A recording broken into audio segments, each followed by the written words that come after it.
Hello. So, got a little funny story to tell you. In Walmart, and there's this noisy, demanding, and clearly overweight kid riding in a cart loaded with groceries and such, and him and his father are going through the checkout, and the dad is using a bridge card. Like, yeah, food stamps. The boisterous kid is holding on to a Monster, one of them great big tall energy drinks, and he's bugging the dad if he could open it, and the dad is trying to be patient with the unruly kid and is asking him to please wait until we get outside after they pay. The dad is then opening up his wallet that is clearly full of credit cards and bulging with cash, and he slides his bridge card over to the cashier, who is clearly looking dumbfounded that this guy is using food stamps and typing away on his iPhone with his unmanageable child in tow. I finish paying for the stuff in my cart and end up following this boisterous kid out to the parking lot, where he was getting into a late model shiny pickup truck, and you could tell the dad had his own business and had just used food stamps to pay for a bunch of quick kind of foods that clearly showed they were feeding the kid whatever he wanted. Well, guess what's in the back of the truck? There's a brand new quad runner for that overweight kid, no doubt. They put all the food in a cooler. They're going camping after just using food stamps, a bridge card? Why the hell does our government give food stamps to someone who clearly doesn't need it, when there are real hardworking Americans barely getting by and working multiple jobs who would like to have some assistance like that? So, shaking my head and get my son to our truck and kind of looked over at him with a smile and said, "Hey Max, you can have your Monster now, buddy." It was a sugar-free Monster. It was the only thing that would settle his stomach from the chemotherapy and experimental drug Accutane that he was taking to try as a last-ditch effort while we were trying to get GDC 0449, but that's a whole different story and future video that you'll enjoy to see sometime. Anyway, we were headed up north for what would be his last vacation before he would end up dying the upcoming Thanksgiving. His dad had his own truck business for close to 20 years before Max had got diagnosed with cancer. I had not worked for nearly 2 years while being Max's primary caregiver, while his mom went to work every day knowing that that was one more day that she wasn't going to be with her son with his certain death approaching. The stack of credit cards in the dad's wallet, they were all maxed out, pun intended. The wad of cash was in my wallet. It was small and large denomination that I was getting ready to stop and deposit to cover the donation we were making from following a day of in the line of $1,000 that had come in the mail the day before, all from a video made by another mom who had lost her son to cancer. We would have to put the cash into checking to make payments to St. Baldrick's via debit every other day. It was money that people all over the world were sending to Max. It wasn't our money, so we just never looked at it as money. It was, future medication for other children, maybe even Max. Max had accumulated $2 to $3 million in medical bills up to that point, and we were using secondary insurance through the state of Michigan to pay for some of the medical bills that Jody's primary insurance didn't cover. Every time we went out out of state to seek treatment for Max, it was out of our own pocket, as it wasn't in our network. That new quad on the back of the truck, that had close to 200,000 miles from sometimes daily trips to the hospital and clinic more than an hour away, was donated to Max by a bunch of kind wheel horse fanatics who had seen me selling Max's wheel horse tractor on eBay to buy him the quad. I had restored that tractor years earlier with the intent of it going on to our grandchildren someday. They ended up giving Max the tractor back after the auction was over and paid for him to have a new quad. Long story short, they have since bought the tractor back again, and after Max died, and are parading it around the United States, raising funds for St. Baldrick's at wheel horse shows. Max ended up riding that quad all over the UP on his final wish trip, and some of our most cherished memories came from being up in the UP.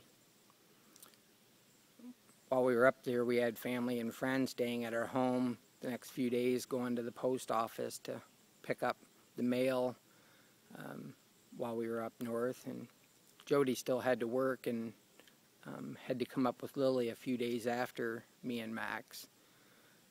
We were on our way to go bear hunting that was donated to Max from a bunch of kind folks who were giving us a home to stay in for a week, and all paid for bear hunting trip. Right down to the fridge being stocked with everything Max liked in the fridge. Prior to Max getting sick, we were just regular working people who had never used public assistance in our 20 years of trying to build our American dream.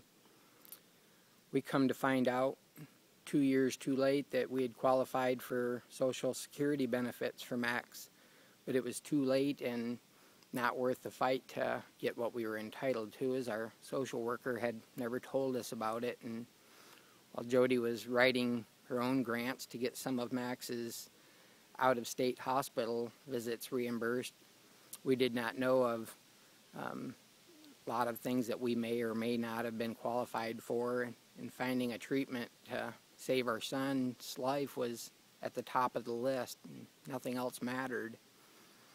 The typing away I was doing on my well-worn iPhone at the register that day, bought on Craigslist for taking pictures and videos of Max, that I still carry loaded with pictures and videos from that bear trip to watch. I was probably refreshing an iPhone app that looks for new drug trials for children with cancer.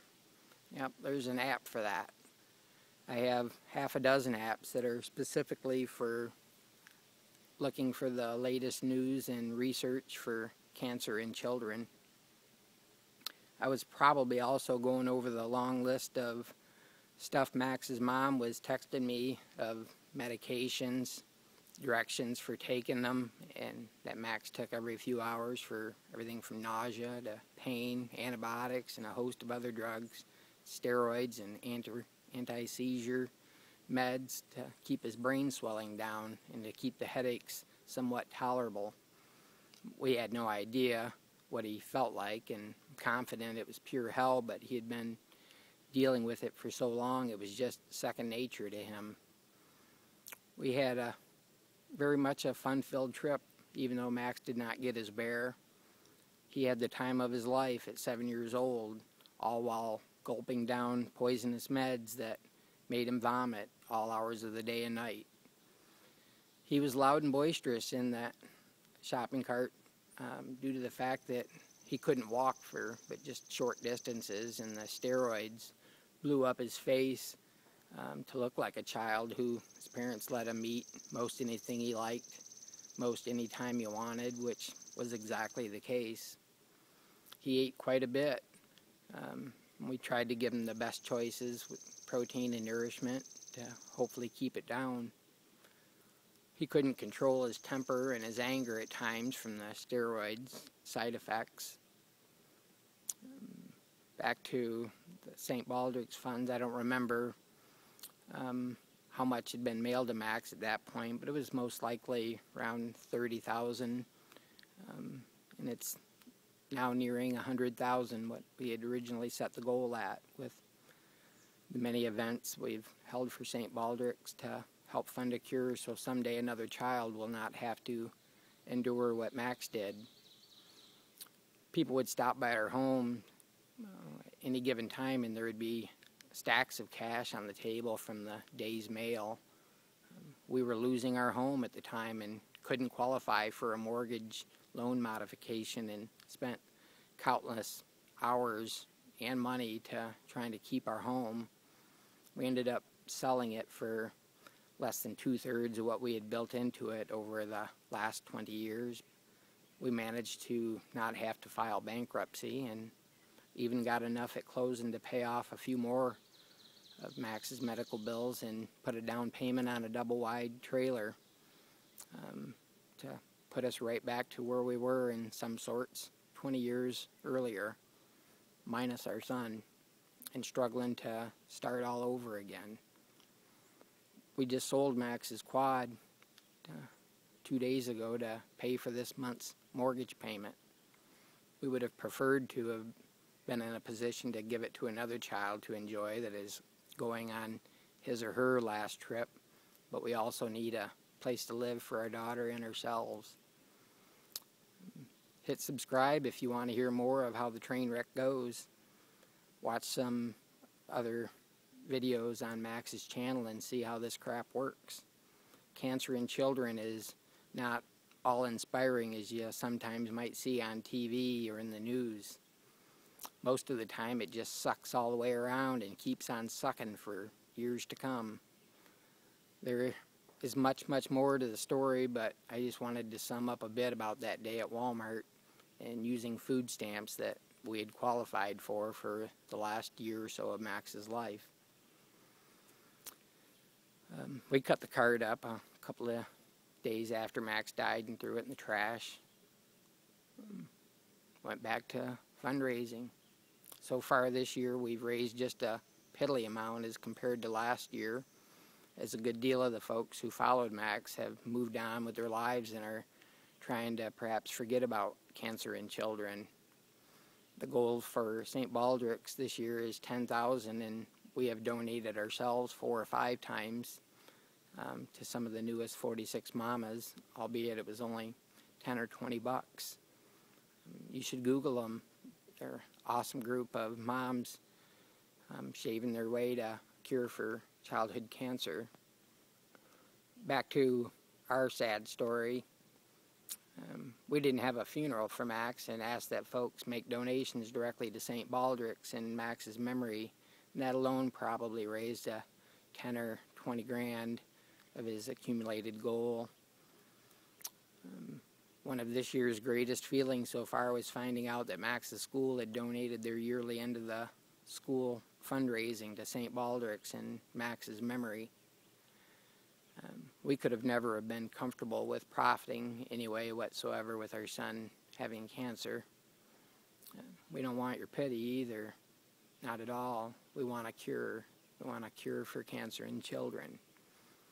There are many families going down similar roads as we have right now, so we don't feel so special. Today, 7 more children will die of cancer in the United States and 200 worldwide. 600 will get diagnosed worldwide, and that's just an educated guess. Nobody is really tracking worldwide numbers. You want to help change that, click on the link below this video and make a donation to St. Baldrick's, as no child is safe, not even your own. So next time you see a parent in a shopping line paying with food stamps that have every bit of appearance of being able to pay for what's in their shopping cart, I just think for a moment and not jump to conclusions on what something appears to be. Judge me if you care to, as I've grown a bit thicker skin over the last couple of years, but please get involved to stop childhood cancer. It'll take you less than half the time it did to watch this video to make a donation that will surely save a life of a child. Thanks for watching. Stop childhood cancer.